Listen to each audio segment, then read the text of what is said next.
Hey folks, David Stewart here. Let's talk about the first 5,000 words of your book and how to write them. Hopefully this video will have a little bit more technical and specific information for those of you who are having trouble getting your story off the ground, who are wanting to tighten up the beginning to a story that you've already written, or just would like some more direct instruction for how to actually begin the drafting phase of writing your novel. The first 5,000 words I consider very important because in those first 5,000 words, you are going to be convincing the reader to read the book. If they don't feel like reading the book at the end of those first words, then you've probably lost them. But if you can convince them to read all the way to the end and you'd write a strong ending, chances are they're going to forgive a lot of missteps along the way. So I like to think of the beginning and the end as being the most important parts of the book.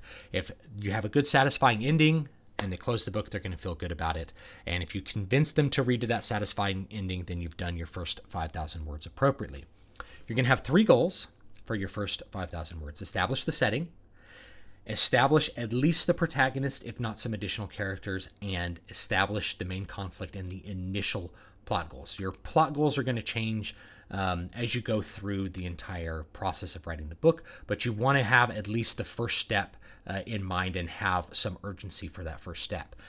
Before I get to how to technically execute that, let's talk about the first line that you're going to write, how you're going to actually open up the book. Because if you go back to even like your 4th or 5th grade teacher, chances are they told you to open your essay with an attention grabber.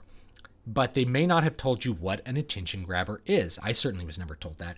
So let's go into some specifics about how to actually grab a reader's attention, convince them to read the first page, which may convince them to read the first 5,000 words, which will convince them to read the book. A good opening statement is something that provokes emotion in the reader. And there's different ways of doing that. There's a million different variations. If you look at some of the great works of the past, you'll see that it does some of these things that I'm talking about. So if you make a profound or a controversial statement, that really can pique the reader's interest. Something that's very, very strong, even as simple as like, good and evil actually exist in this world. If you opened a book with that, that would get a reader's attention. It's a profound statement. You can also try to evoke mystery with that statement. And in the first paragraph, what you'd like to do is establish enough profound interest that the reader wants to continue reading, but also have a bunch of mysteries that have to be answered, a bunch of questions that the reader has. So a great opening line that I actually talked about in the last live stream: the man in black fled across the desert and the gunslinger followed. That's the opening to The Gunslinger, a book by Stephen King, the first book in the Dark Tower 7-book series, and there's actually some additional stories and books that are attached to it but not part of the main series there. And it's a great opening line. I actually think it's one of the best opening lines I can think of in a book. It's so good, in fact, that I was just looking at books on a shelf in a bookstore, I think when I was like 17 or 18. I saw a book called The Gunslinger. I'm like, that has a cool title. Stephen King wrote it. I liked Stephen King books. I opened it up, read the first line. I'm like, I have to get this book. So I bought the book on the first line alone. And in that first line, you've established 2 characters. The man in black fled across the desert. There's your setting. And the gunslinger followed. So you have conflict, setting, and characters established in one line, but it's done in a very unique way. Rather than saying, Walter O'Dim fled across the desert and Roland Deschain followed, naming the characters. It gives you a caricature of the character. The man in black. I bet that's a bad guy. Fled across the desert. Oh, interesting. A desert. And the gunslinger followed. A gunslinger. I bet he's the good guy. Now, that begs a lot of questions, or it raises a lot of questions. Who is the gunslinger? Who is the man in black? I got to keep reading to know. Tell me about the desert. The next paragraph starts describing the desert. It was the hypothesis of all deserts. Huge, it goes through this description of this Western, this desert that could be just taken out of a Western movie, out of Western, Southwest United States.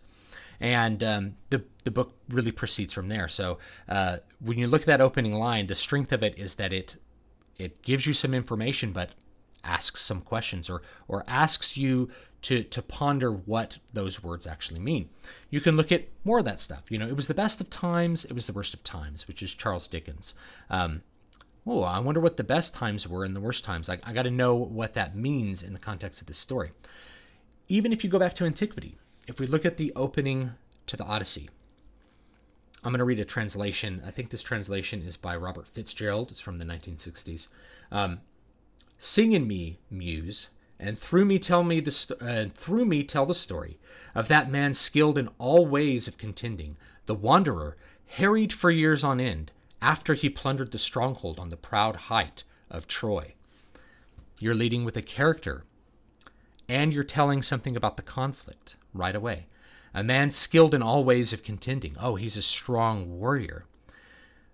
A wanderer, harried for years on end. Oh, he had some kind of big trouble that happened to him, and he had to wander for years. I wonder what or why. After he plundered the stronghold on the proud height of Troy. Oh, he was in the Trojan War. Wow. So all of this information is going to provoke a lot of mystery that has to be answered.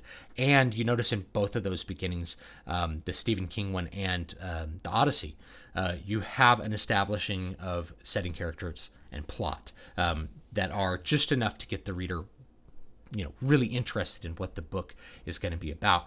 Now, if you were to read this and you're like, I don't want to know anything about wandering warriors and Trojan Wars, but most people are going to hear that and be like, I'm interested in heroic warriors and especially those who were strong enough to conquer Troy. In a hole there lived a hobbit. Just with those words, Tolkien said, this whole story just kind of went from there. It kind of popped into my head. In a hole there lived a hobbit. What's a hobbit? Oh, now we get to establish the setting. Tolkien will start talking about what hobbits are, what the hobbit hole is. Not a mean, nasty hole like goblins live in. Like goblins. So he's talking about goblins. So the openings of these books are really strong, and they definitely, especially with the Odyssey stands the test of time. And it's one of the earliest examples that you can think of this kind of evoking of an epic in the first opening lines of what you're seeing. Likewise, the Divine Comedy has a strong opening where he talks about witnessing an angel and stuff like that. So the first thing that you're going to do is have that strong opening. As much of the important elements of setting, characters, and plot that you can reveal. But if you want to just start with a profound statement that makes people curious, say it, start with that. So my book Muramasa, I'll tell you how I did some of these things. So my book Muramasa, Blood Drinker, starts with just a little paragraph. It is said that it is the destiny of good men to die young, to fall to the sword, and it is the destiny of wicked men to go on living. It is a cynical view, a false view, but not for the reason you think. The truth is there are no good men. When you peer into the hearts of men, you will understand that they are all wicked, and they all fall to the sword, my sword. Now that's an interesting statement, and then I follow it up with the attribution, the bandit known as Reinosuke. The statement was believed to be taken down by a scribe in a small village north of Osaka shortly before his death. Notice I used the passive voice there, right? It was believed to be. We don't know who's believing it, but there's a mystery. Who believed it? Who did it? So if you use the passive voice, sometimes you can evoke a little bit of mystery by disguising the actor. The scribe, who was a visitor to the area, was known only as Takumi. His head was found neatly arranged on a bed of fresh white rice, as if it were a delicate sashimi, piece of raw fish. So his head was on his dinner, and the first chapter is called Takumi's Dinner. And it's a description of the main character, Yoshio, looking at this grisly scene. So the first thing is to evoke some emotion, some curiosity in the reader. So if you can give them information but not the whole story, then they're going to want to keep reading. And if it's something that's profound and interesting in and of itself, they're going to want to keep reading. You can make a statement that's really simple, right? That's like, only the good die young, which is basically what I said there. I would like to keep reading this book. So that first line, you can skip it if you want, if you can't think of anything profound, and come back to it later. But think of those things. A great attention grabber says something profound and leaves things to be answered in the future that the reader's going to want answered. So the second thing you should do immediately after following this opening up is you need to establish the setting. The setting is almost always what's established first. You can establish characters first. You can do both at once, but you're usually going to establish setting first. In a hole there lived a hobbit. Not a nasty hole like a goblin would live in, right? You have, after this description of Odysseus, he saw the townlands and learned the minds of many distant men, and weathered many bitter nights and days in his deep heart at sea, while he fought only to save his life. Now, we're getting almost a summary of it, but it's establishing that he's taking a trip on a boat and things like that. So you start to establish the setting. Even with Troy, you're establishing the setting. Likewise, immediately after, Stephen King writes The Man in Black fled across the desert. It was the apotheosis of all deserts. Huge, standing to the sky, right? So he starts describing the physical location of what's happening. So you can start with the physical location, and also you can start dropping in the important things about the story if it's taking place in a particular time. Another example you can look at from the classics is Ivanhoe. Ivanhoe begins with a little bit of a poem. Thus communed these, while to their lovely dome the full-fed swine returned with evening home, compelled reluctant to the several sights, with din obstreperous and ungrateful cries, Pope's Odyssey. In that pleasant district, and then he starts describing the setting. In that pleasant district of merry England, which is watered by the river Don, there extended in ancient times a large forest, covering the greater part of the beautiful hills and valleys which lie between Sheffield and the pleasant town of Doncaster. The remains of this extensive wood are still to be seen at the noble seats of Wentworth, of Warncliffe Park, and around Rotherham. Here haunted of yore, the fabulous dragon of Wantley. All right, so he's giving a physical description of the location. This goes on. There's a lot of physical descriptions in this. And then after he establishes the actual setting, we figure out we're in days of yore, and then here he has a paragraph talking about the Saxons and the Normans and when this is taking place, and then he actually interrupts that to talk about the historical information there. The state of things I have thought it is necessary to premise for the information of the general reader, who might be apt to forget that although no great historical events such as war or insurrection marked the existence of the Anglo-Saxons as a separate people subsequent to the reign of William II, yet the great national distinctions betwixt them and their conquerors, the recollection of what they had formerly been and to what they were now reduced, continued down to the reign of Edward III, to keep open the wounds which the conquest had inflicted, and to maintain a line of separation betwixt the descendants of the victor Normans and the vanquished Saxons. That's a bunch of important setting information about a conflict between Saxons and Normans that plays into Ivanhoe.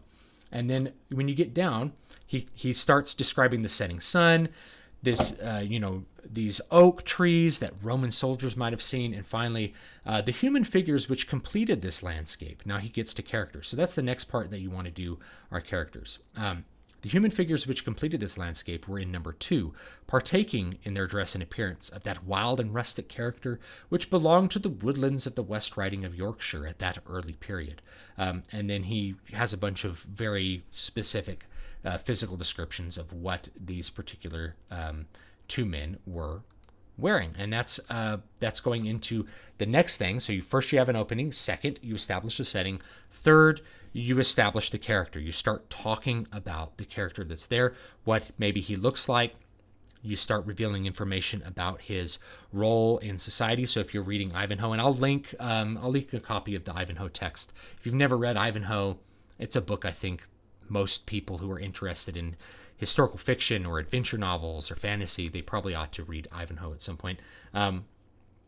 He goes through and you figure out a lot of information about this guy. He's wearing this leather tunic that's really garbagey, like all the fur's been pulled off. His knees are bare like a Scotsman, as Sir Walter Scott says, and you get this idea that this person is like a peasant from that particular information. So he's actually establishing both the setting and the character there.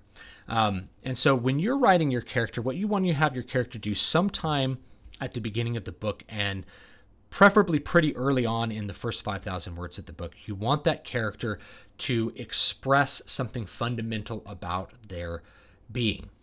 So if they're an everyman kind of character, you want them to express like a fear of adventure, a fear of danger. That's something that's common to an everyman kind of character. So you want a character who's feeling afraid of something, if that's what it is. If it's a brave character, you want them to assert their dominance. If they're a character that's quick to anger, you want them to do something that shows that they're quick to anger. And that's stuff that I've done in pretty much all of my books. I do this in Muramasa. Yoshio gets angry when he sees this Edda like beating a horse. And so he embarrasses the Edda and then steals his horse, basically like commandeers the horse. Because he gets so angry at the impoliteness of what this Edda is doing in front of him.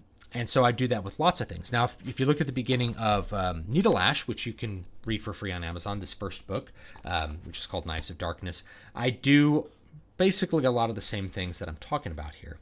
First, I have an opening that's supposed to be evocative and provoke emotions and make you think. Then I have setting and characters. And then finally, the fourth thing that you do is you establish the conflict and the early plot goals. That's going to be, you have the story itself begin. You have something happen that makes the protagonist act. You have something happen that makes the protagonist react, or you have the protagonist act and initiate something that they wanted to do beforehand.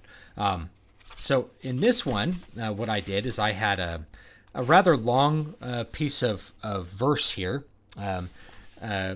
That's attributed to the Apocrypha Verbis Fourth Proclamation. And this is a book that you only figure out what it is at the very end of this little 3-book series. And I'll just read the first couple lines. The sweets of life are enjoyed seldom and by few, but the bitterness of death is tasted by all. And there you find bitterness is another relative thing among many other relative mutable things that make a mundane world you call immutable. But for the honorable there is no death, only a return to the dream. Dreams to a living man are like gazing through a clouded mirror, whereas the dreams of death are like crystal water. There's actually a biblical reference. Only beyond the hazy veil of the mundane, the old dreams, shall we meet face to face and see each other as we truly are. So there's a biblical reference in there as well. Then the next thing I say is, it's in italics. This is a bad day to give battle, Michael thought. There's the character, there's the conflict. There's a battle about to happen, and Michael's going to be in it. Then I start establishing some setting. He walked through the muddy tracks of the forward camp, grumbling as he felt mud slip between his sabatons and his boots. Oh, he's wearing sabatons. And I start describing some more things. Water was dripping through a gap in his open visor, running along his nose into his beard, making his helm seem stifling even in the cold rain. He flexed his hands, willing the nerves that fought against death before each battle to obey his mind. As he ambled through the wagons and tents, he saw Angelico, his favorite lieutenant, huddling under a makeshift canvas tent held up by barrels of unopened brandy, a piece reserved for celebration, the occurrence of which seemed to Michael to be less likely with each passing day and each stalemated skirmish with the Fairlees army. So in that paragraph, I established the character Michael. He's wearing sabatons and a helm, so you know right away this guy's a knight, right? This guy's a knight, okay? So he's existing in some place in time where there are knights, and he sees a lieutenant, his favorite lieutenant, Angelico. If he has multiple lieutenants, then he's above a lieutenant. This guy's not just a knight, he's some commanding officer in an army, and he's battle-hardened. This army has been fighting multiple battles. And they've been taking brandy along to celebrate their victory, which they have never had. And then as it goes on, you figure out not only is he a commander, he's a prince, and he's a commander of a legion, he's a high captain. Angelico is his best friend. So within the first couple pages, there's a conflict, battle, war. There's the main character, and the initial plot goals are also revealed a little bit later. Survive the battle, and as well as an important secondary character in Angelico who serves as his best friend, his a foil to some of his weaknesses, where Michael is kind of rash and bold and a little bit brooding. Angelico's lighthearted and personable. So these two characters kind of work with each other. So those are the things that I establish in really just the first few hundred words of my books. And then once you have those things established, the next 5,000 are really to just expand upon those and really sketch out what the reader can expect when they read the rest of the book. So that's some of the things that I want to impart to you guys about opening up your book. You can pick any kind of profound statement that's really related to the character, setting, and plot to begin your book, as long as you follow it up with a description of setting that lets the reader know what they're operating in. I could have done this maybe even better by having like a magical fire, so you know it's fantasy, something like that. But what was really important is that it's military fantasy. So there's a military element right in the very first paragraph. And then the first chapters, really, they have a meeting where they're talking about battle tactics for the next day. And there's a conflict between Michael and his father, the king who's overseeing this military campaign. So I have all of those things when I try to open a book. That's not to say I've opened every book the same way. In Water of Awakening, it's a much more classic opening, like what you'd see with, like Ivanhoe. There's some direct exposition. Things are this way. You kind of tell how, you kind of establish the background very directly, and then you get on with the story. But if you're looking at contemporary uses of most of this stuff, you're going to be doing mostly indirect exposition. And I've talked about this in another video called Direct versus Indirect Exposition. Indirect exposition is kind of what I did here with Michael. I didn't say Michael was a knight. He's wearing a knight's armor, and he's acting like a knight. And he has a lieutenant that's clearly a subordinate to him. So you figure out where Michael is by just having the details exposed to you. So you do the exposition a little bit indirectly. You could also do it directly, right? You could say, there stood upon the hill a thrall, rather than describing his coat as Sir Walter Scott does. So how you balance that, that's up to you, and how you want the story to feel. Direct exposition's very efficient, but indirect exposition feels a little bit more like you're watching a movie. It feels a little bit more emotional and a little bit less kind of ham-fisted sometimes. So think of those things.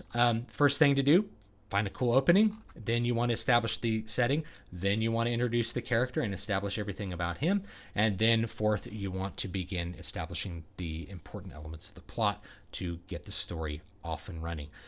So thanks so much for watching. Don't forget to like, comment, and subscribe, and let me know what you want to see in the future. Hopefully the November writing experience is going well for you, and these tips will help you to get that beginning of your book really squared away. And if you're watching this at some other point in the future where you haven't, where maybe you're revising the book, you can use that as a checklist for, like, am I doing the beginning of this book correctly? Because very often writers will write the beginning of the book well after they've written everything else in the book, because you have a better idea of expectations to establish once you've written everything there is to be written, rather than establishing the expectations and then writing to them. Now, I always write the beginning.